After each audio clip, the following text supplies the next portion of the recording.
Saludo a todos los que ven este video, en especial a la profesora Meilinga Araujo. Les habla Simón Saba para la Cátedra de Derecho y Garantías Constitucionales de la Universidad de Yacambú. El motivo de esta exposición es hablar sobre la crisis constitucional, el estado de excepción y el decreto del estado de excepción. Los tres temas están muy relacionados uno con el otro, así que no podemos separarlos. Sin embargo, vamos a tratar de hacer un resumen comprimido. ¿Cuándo es que se aplica y se habla de una crisis constitucional? Las normas, las leyes, los reglamentos están diseñados para casos de normalidad, no para las anormalidades. Para las situaciones especiales y extraordinarias se necesitan medidas especiales y extraordinarias. Ahí es cuando las leyes quedan como un poco limitadas. Por lo tanto, en algunas ocasiones, y en el derecho ya más moderno, entonces se faculta al Poder Ejecutivo para que tome medidas especiales. Cuando hay una medida especial, un estado de excepción, el poder que pasa a predominar es el Poder Ejecutivo, como ya veremos más adelante. Pero eso no siempre ha sido así a lo largo de la historia. Muchas veces la Constitución puede ser muy generosa, pero el gobierno de turno, como en la época del general Gómez, una cosa es lo que decía la Constitución, pero siempre había las libertades restringidas, así que había toque de queda y por lo tanto las libertades estaban limitadas. Igualmente podemos hablar de la Chile de Pinochet, con el toque de queda que predominó en casi todo su gobierno, a pesar de todo lo que decían las leyes. Bueno, vamos a pasar ahora a hablar en Venezuela de las últimas dos constituciones, la de 1961 y la de 1999.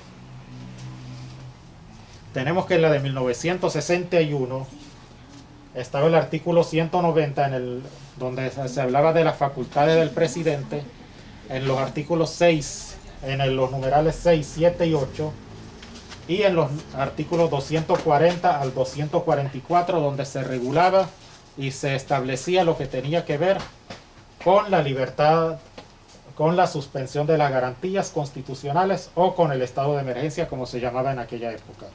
De los 38 años que estuvo vigente esa constitución, se pasaron aproximadamente 35 años con algún tipo de garantía suspendida. Las que pasaron más tiempo suspendidas fueron las garantías económicas. Luego tenemos la Constitución de 1999 y su instrumento derivado, la Ley Orgánica de Estado de Excepción, que veremos más adelante y donde más nos enfocaremos. En esta Constitución se le pasa a denominar a todos estado de excepción y lo regula mediante los artículos 337, 338 y 339.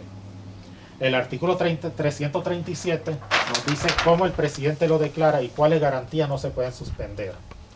El artículo 338 menciona los tipos de situaciones que motivan los estados de excepción y prevé la ley orgánica de estado de excepción, que estudiaremos más adelante, y el artículo 339 tiene que ver con los controles legales del Parlamento y del Tribunal Supremo de Justicia. Entonces tenemos la ley orgánica sobre estado de excepción del año 2001. Nos dice cuáles son los tipos de estado de excepción que se pueden dar. Estado de alarma, debido a catástrofe, calamidad pública o acontecimientos similares. Estado de emergencia económica, estado de conmoción interior y estado de conmoción exterior. Y nos dice que se trabaja según lo establecido en el artículo 338, que ya vimos, de la Constitución de la República Bolivariana de Venezuela. El artículo 2 nos dice que pueden ser, los estados de excepción son circunstancias de orden social, económico, político, natural o ecológico que afecten gravemente la seguridad de la nación, de sus ciudadanos o de las instituciones. Fíjense, a la nación, a los ciudadanos o a las instituciones. Los estados de excepción solamente pueden declararse ante situaciones objetivas de suma gravedad que hagan insuficientes los medios ordinarios que dispone el Estado para afrontarlos. El artículo 3 dice que el decreto que declare los estados de excepción no interrumpe el funcionamiento de los poderes públicos. Ya veremos más adelante en lo que no se puede regular, restringir, y los cuales los poderes públicos deben pasar a cooperar con el Ejecutivo Nacional a los fines de la realización de las medidas contenidas en dicho decreto. Y volviendo a hablar de la anormalidad y del predominio del Poder Ejecutivo, el artículo 6 nos dice que los estados de excepción serán dictados en casos de estricta necesidad para solventar las situaciones de anormalidad, ampliando las facultades del Poder del Ejecutivo Nacional con la restricción temporal de las garantías constitucionales permitidas y la ejecución, seguimiento, supervisión e inspección de las medidas que adopte conforme a dicho decreto. Luego el artículo 7 nos dice cuáles son las garantías que no podrán ser restringidas. Entonces empezamos. El derecho a la vida. En Venezuela no existe la pena de muerte, por lo tanto no puede ser restringida. El reconocimiento de la personalidad jurídica, la nacionalidad, el debido proceso, la legalidad y la retroactividad de las leyes, especialmente las leyes penales, el amparo constitucional, la información. Ninguna de estas garantías pueden ser suspendidas. Vamos a poner aquí para que pueda ser visualizado debidamente. Entonces, estas garantías no pueden ser restringidas. Luego pasaríamos a ver algunas disposiciones comunes que establece la misma ley. Estas disposiciones comunes, resumidamente, sacando palabras de la misma ley, dice el presidente, el artículo 15, el presidente podrá dictar todas las medidas que estime convenientes para que pueda llevarse a cabo el estado de excepción. El artículo 16, el presidente podrá delegar la ejecución del decreto en las Fuerzas Armadas Nacionales, todavía en las gobernaciones, en alcaldías o en cualquier autoridad legítimamente constituida. Esto donde haga falta y donde sea necesario. El artículo 17. Toda persona natural o jurídica está obligada a cooperar con las autoridades. Así que uno no puede alegar que si a uno no le gusta no quiere cooperar. El artículo 18.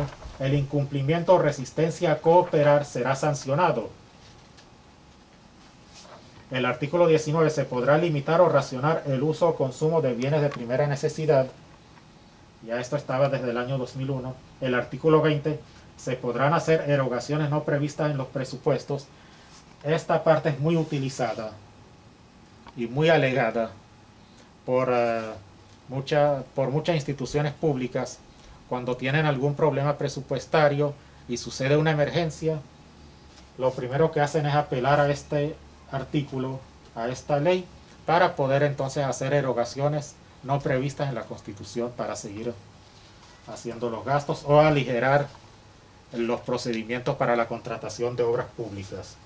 Por ejemplo, cuando hay alguna situación natural. El artículo 21. Se suspenden temporalmente las leyes vigentes incompatibles con el decreto de estado de excepción. El artículo 22. El decreto que declare los estados de excepción tiene rango y fuerza de ley. Los artículos 24 y 25 nos habla de las requisiciones que se pudieran hacer para poder cumplir con la ley.